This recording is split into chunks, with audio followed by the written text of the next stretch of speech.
네, 보신 것처럼 트럼프 대통령이 이란 발전소에 대한 공격을 또 한 번 연장했습니다. 어떤 의미를 읽어낼 수 있을까요? 김덕일 고려대학교 중동이슬람센터 연구위원, 주원 현대경제연구원 연구본부장 두 분과 함께 알아보겠습니다. 두 분 어서 오십시오.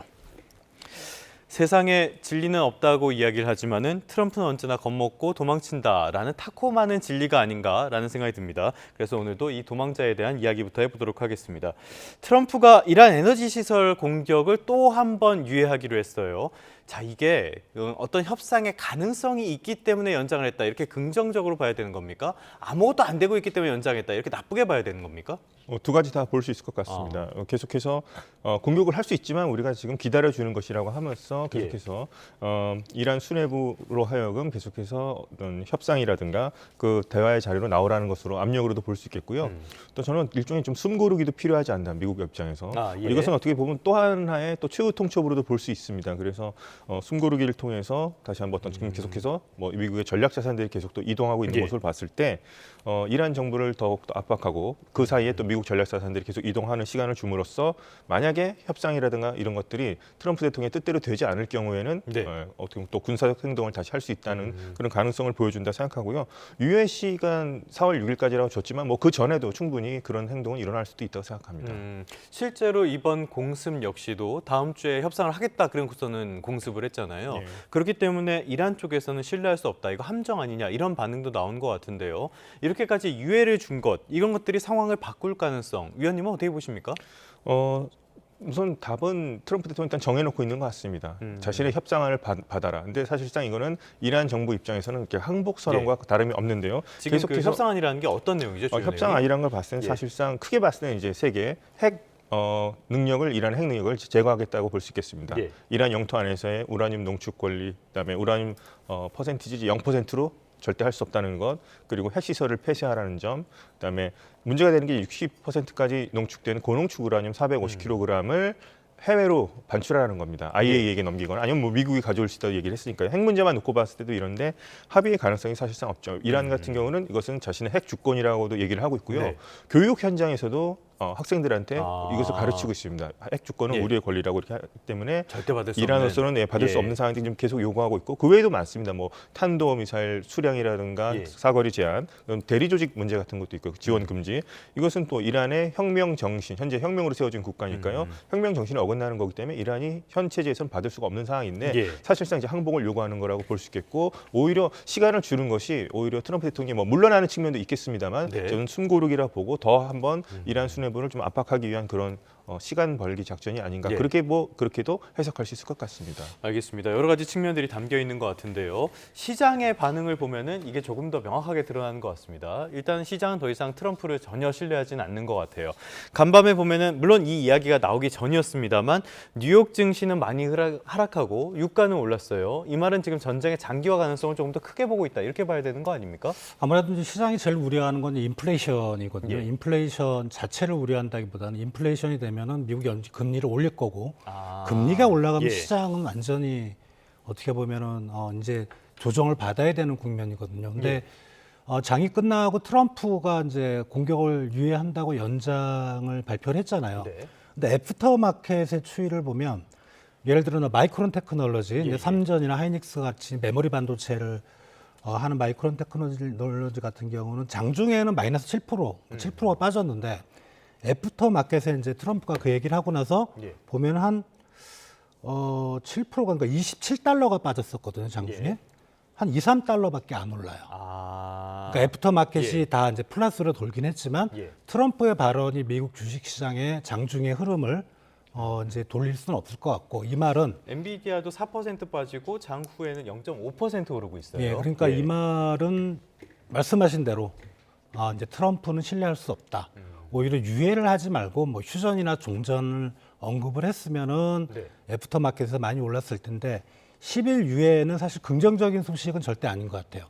오히려 10일 동안에 시장의 불확실성은 더 커질 수 있다. 다음 주까지. 그렇게 시장은 이제 받아들이고 있는 것 같습니다. 생각하기도 끔찍한데요. 지금 우리 시장으로 와보면요. 우리 시장도 널뛰기가 굉장히 심하단 말이죠.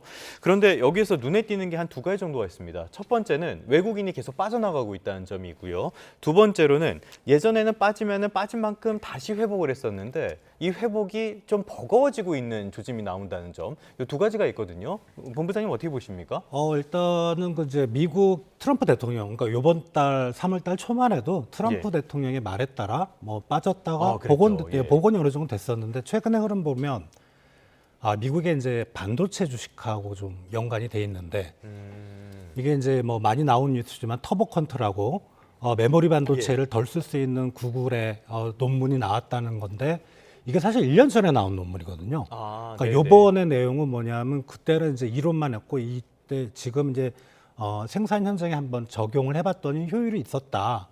그래서 큰 의미는 없는데 지금 보면 그러니까 어제죠. 코스피 시장 보면 외국인들이 약 3조 원을 순매도했습니다. 어마어마하게 팔고 나오더라고요. 근데 예. 삼성전자를 2조를 팔고 하이닉스를 8천억 원을 팔았어요. 네네. 쉽게 말하면 외국인들이 빠지는 종목은 반도체입니다. 그러니까 반도체 경기가 지금 실적은 엄청 좋지만 미래가 이제 어느 시점에서는 사이클이 꺾인다라는 미국 시장의 전망. 네. 그리고 지금 새벽장 보면은 마이크론이 마이너스 7%인데 사실 나스닥이나 S&P는 한 마이너스 2% 전후거든요. 네.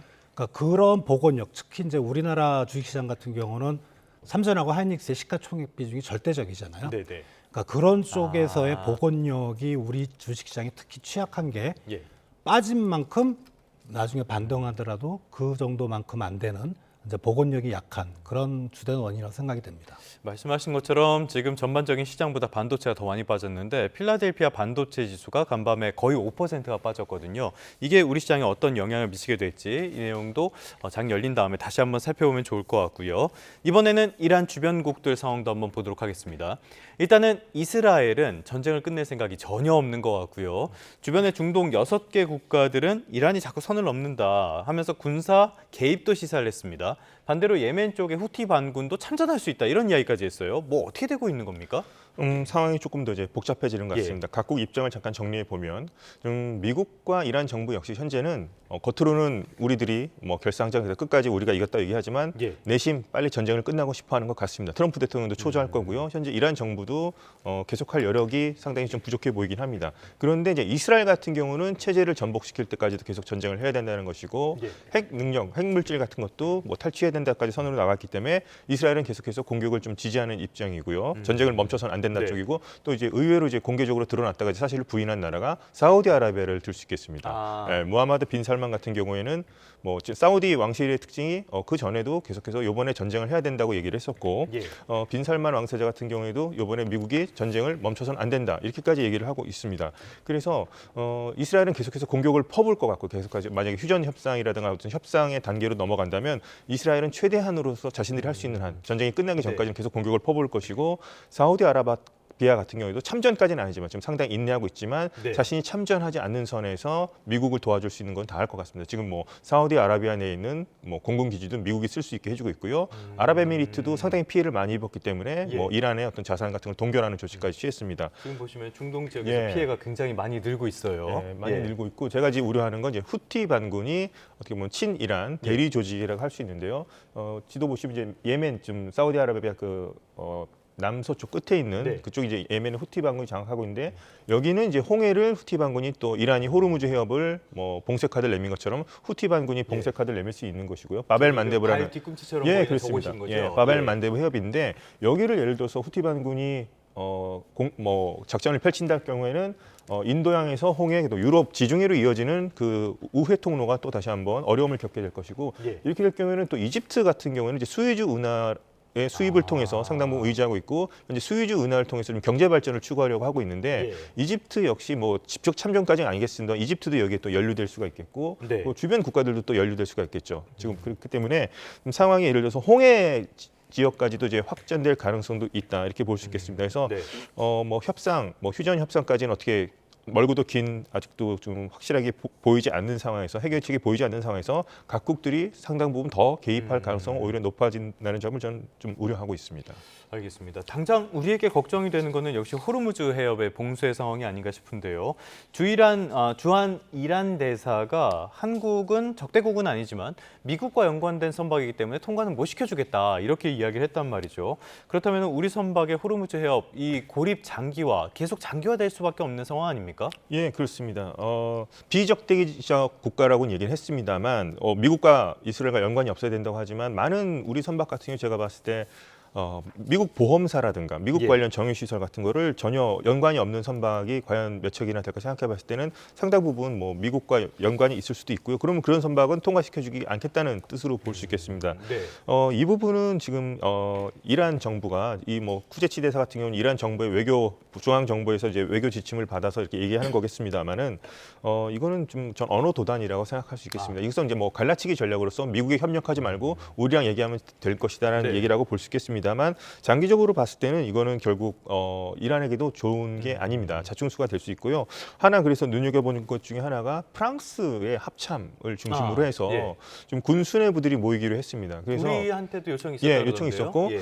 그러니까 점점 이게 그러니까 미국의 대이란 봉쇄 작전 많은 국가들이 거부감을 느꼈지만 네. 지금 반대로 이제 프랑스 쪽으로 하는 것은 우리나라도 지금 현재 포함이 돼 있죠. 여기에는 그래서 외교적인 부분에서 이란을 스스로 지금 고립시키는 전략으로 가고 있다는 네. 점에서 상당히 이란이 이렇게 얘기한다는 것은 법적으로도 맞지 않고 상당히 좀 근시안적인 정책입니다. 그래서 이란 정부에서 빨리 이 호르무즈 해협 같은 경우에는 이제 자유화 항행의 자유를 보장하는 쪽으로 나가야 되고 그렇지 않을 경우는 정말 본격적인 국제적인 압력으로 작용할 수 있고 네. 국제사회를 적으로 만드는 행위라는 점을 이란 정부도 조금 생각할 필요가 있을 것 같습니다. 길게 갔을 때 본인들에게 결코 좋은 일이 아닐 것이다. 네. 자, 당장은 보면요. 지금 시장이 많이 흔들리고 거시적인 지표들도 안 좋은 상황인데요. 지금까지 환율을 주로 말씀을 드렸었는데 오늘은 이 부분 한번 살펴봐야 되겠습니다. 우리나라도 그렇고 미국도 그렇고 지금 금리가 많이 오르고 있단 말이죠. 지금 상황이 왜 금리랑 연결이 되는 건지, 금리랑 오르면은 뭐가 어떻다는 건지 설명 좀 부탁드릴게요. 러시아 우크라이나 전쟁의 사례를 이제 그대로 가져오면 되는데 그때도 이제 유가가 뭐 100달러가 막 넘어가고 뭐 130까지 갔었고 예. 가스 가격이 오르고 하니까 이제 인플레이션이 아무래도 물가 상승이 높아지거든요. 네. 그러면은 사실 공급 쪽에서 인플레이션 압력이 높아졌을 때는 중앙은행이 금리를 변동해서 대응하는 게 이론적으로는 아닌데 연준은 그때 막 0.75씩 올리고 그랬거든요. 자이언트 스텝 뭐 이런 말까지 나왔었죠. 예, 그럼 이런 상황이면 사실 그때 러시아 우크라이나 전쟁에서는 원자재나 원유에 우회 수출 교역 통로가 있었어요. 네. 지금 없단 말이죠. 네. 이제 유가는 더 오를 것이 분명합니다. 이게 단기간에 사태가 해소되지 않는 한 그러면 미국 연준은 이제 금리를 올릴 거다. 올릴 것이다. 연준만 올리는 게 네. 아니고 지금 유럽 중앙은행은 시장에서 나오는 얘기가 한두 달 내에 금리 인상을 할 거다라는 얘기까지 나오고 있거든요. 네. 모든 중앙은행들이 이제 금리를 올려야 되고 그렇게 되니까 상당히 이제 금리가 올라갈 것을 채권 시장에서 미리 예상을 하는 거죠. 그러니까 언제나 그렇습니다. 이론상으로는 중앙은행의 정책 금리가 오르고 시장 금리가 따라 올라가야 되는데 최근의 양상 절대 그런 게 아니고 시장 금리가 먼저 올라가고 나서 중앙은행이 금리를 따라 올리는 거죠. 그러니까 이게 채권 금리가 막 올라가고 채권 가격이 폭락하는 주된 원인이고요. 또 하나는 여전히 이제 불확실할 때는 사실 우리나라 국채 금리만 올라가는 게 아니고 우리나라 국채 금리가 이제 미국 국채 금리를 따라서 올라가고 있거든요. 네. 그럴 때는 안전자산이 미국 국채인데 안전자산의 끝판왕이니까 여기가. 그렇죠. 그럼 예. 금리가 그렇게 빨리 올라간다는 게 약간 이해는 안 가는 거죠. 그런데 미국조차도 달러화는 아직은 예외지만 미국이 가지고 있는 안정적인 자산도 이제는 안전자산이 아니다. 그런 의미에서 채권 시장이 지금 매우 큰 혼란을 겪고 있는 겁니다. 알겠습니다. 일단은 채권에 대한 수요가 몰리면은 채권 가격이 떨어지면 또 금리가 오르는 그런 효과도 있으니까요. 여러 가지 사안들이 겹친 것 같은데 그래서 중요한 건 이거 같아요. 금리가 올라서 뭐가 어떻게 바뀐다는 거냐, 뭐가 문제라는 거냐 이 부분인 것 같거든요. 뭐가 문제인 겁니까? 세계 경제 성장률 IMF 1월 달 전망치를 보면 작년이나 올해 비슷하게 3.3, 3.3인데 네. 어제 이제 OECD가 확 내렸잖아요. 전반적인 세계 경제 성장률을. 그러면은 이게 3.3% 기준으로 해도 IMF가 이제 4월 달에 전망하면 거의 확 내릴 텐데 상당히 낮은 성장률입니다. 네. 이게 보통 한 3% 아. 중반 이상은 돼야 어느 정도 정상적인데, 자, 이런 저성장 국면에서 아무 이유 없이, 그러니까 저성장 국면에서 경기가 회복되면서 물가 상승률이 올라가면 좋은데, 네. 그거는 이제 경기가 좋다는 신호인데, 경제가 이제 앞으로 성장률이 더 떨어질 건 분명한데 여기서 물가가 오른다? 이거는 이제 고물가 저성장의 스태그플레이션이죠. 그래서 이 부분이 상당히 우려가 되고, 지금 미국 주식시장이 빠진 것도 근본적인 힘은 미국 경제도 이제는 어려운 게 아닌가. 어려운 정도를 떠나서 만약에 트럼프 대통령이 좀 마음이 자비로워져서 이란에서 완전히 발을 빼지 않는 이상 미국 경제도 스태그플레이션에 빠지지 않나, 이런 우려가 지금 시장을 지배하고 있습니다. 지금 본인은 빠지고 싶어 하는 것 같은데 상황 자체가 쉽게 빠질 수 있는 그런 상황이 아닌 쪽으로 가고 있어서 더 골치 아픈 것 같아요. 그러다 보니까 이런 이야기도 나온 것 같습니다. 전 이야기 듣고 조금 황당했는데 헤그세스 장관이 전쟁을 먼저 이야기했다, 이런 말을 언급을 하더라고요. 이게 한 나라의 지도자가 할 말인지는 잘 모르겠는데 어떻게 들으셨습니까? 이거 책임 전가에 소위 말하는 밑밥을 까는 겁니까? 트럼프 행정부 인물들 몇몇을 봤을 때 헤그세스가 전쟁을 주장했을 법은 뭐 충분한 사람이긴 합니다. 근데 이제 대통령이 최고 군 통수권자로서 이런 부분을 이제 국방장관이 해서 자기가 따라했다는 점은 약간 뭐 책임을 전가하는 걸로도 볼 수 있겠죠. 그래서 트럼프 대통령이 계속해서 승리를 지금 했다, 우리가 승리했고 지금 협상만 기다리고 있다, 뭐 휴전하러 나와라, 이란에게 얘기하고 있지만 아직 결과가 나오지 않았기 때문에 슬슬 아까 말씀드렸다시피 헤그세스가 먼저 이것을 시작했다는 식으로 얘기를 한다고 볼 수 있겠고, 만약에 뭐 말을 또 바꾸겠죠. 예를 들어서 뭐 승리가 거의 확실시 된다든가 목표가 달성된 경우 사실은 헤그세스 대신 본인이 먼저 시작했는데 헤그세스가 처음에 하는 것으로 내가 얘기를 해줬던, 뭐 이런 식으로 또 말을 바꿀 수도 있는 상황이라 보고요. 잘 안 되면 남 탓, 잘 되면 자기 덕. 뭐 그렇게 얘기할 수 있을 것 같고, 그래서 현재로서는 아직 결과가 나오지 않은 상황에서 이렇게 헤그세스를 먼저 지목하는 것으로 좀 볼 수 있겠습니다.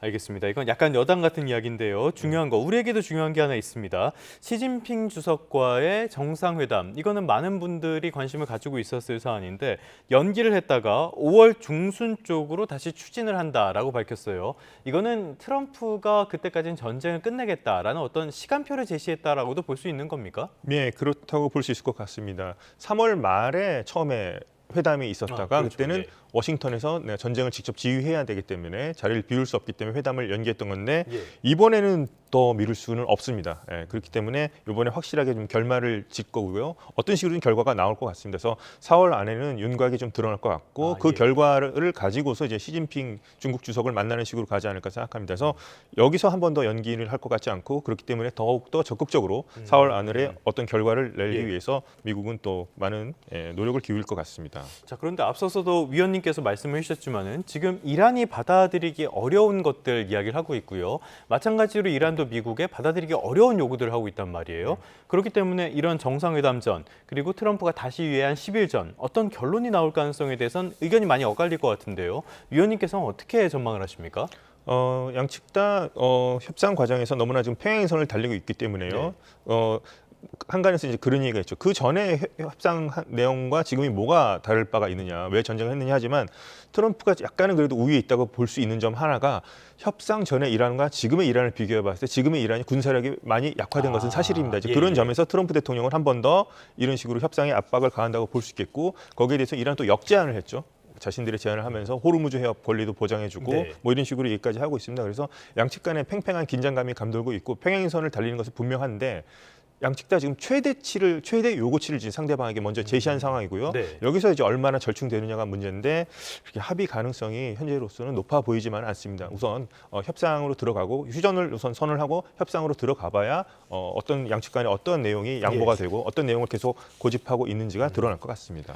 그렇기 때문에 장기화에 대한 우려가 계속 커지고 있는데요. 일단은 오늘부터 2차 석유 최고 가격제가 시행이 돼서 석유 가격이 더 오르게 됐습니다. 기름값이 리터당 2,000원은 넘을 것 같아요.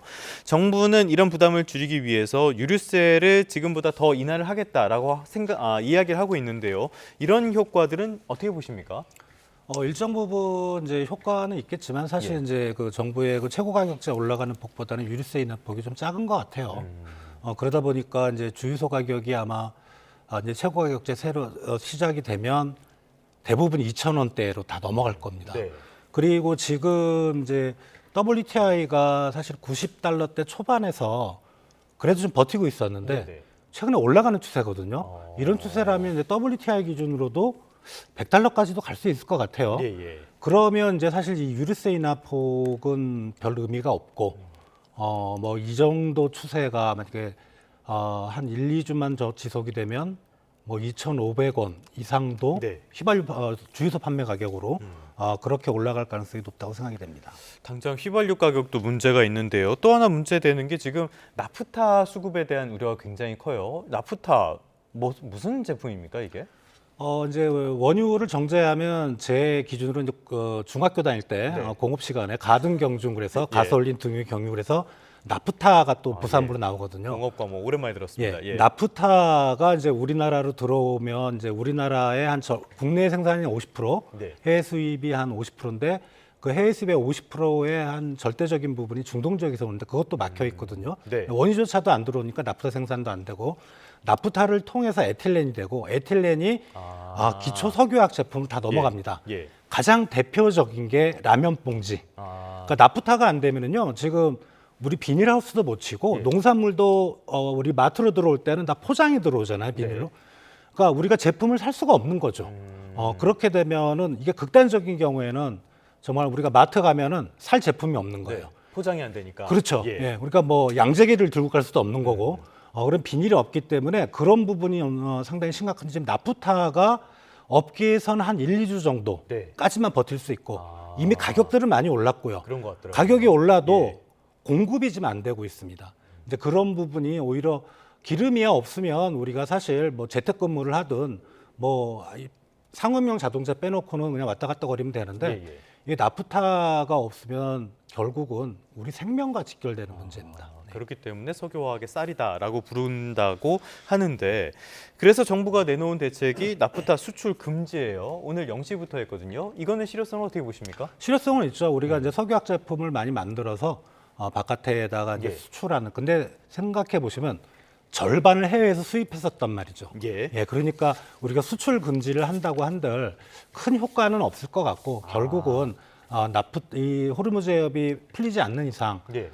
나프타 문제는 상당히 더 심각해질 가능성이 있다고 생각됩니다. 어찌됐든 어떤 대책을 내놓든지 간에 우리는 이러한 상황이 개선되는 것밖에는 기대할 수가 없는 그런 모습인 것 같습니다. 지금까지 김덕일 고려대학교 중동이슬람센터 연구위원, 주원 현대경제연구원 연구본부장 두 분과 함께했습니다. 오늘 말씀 고맙습니다.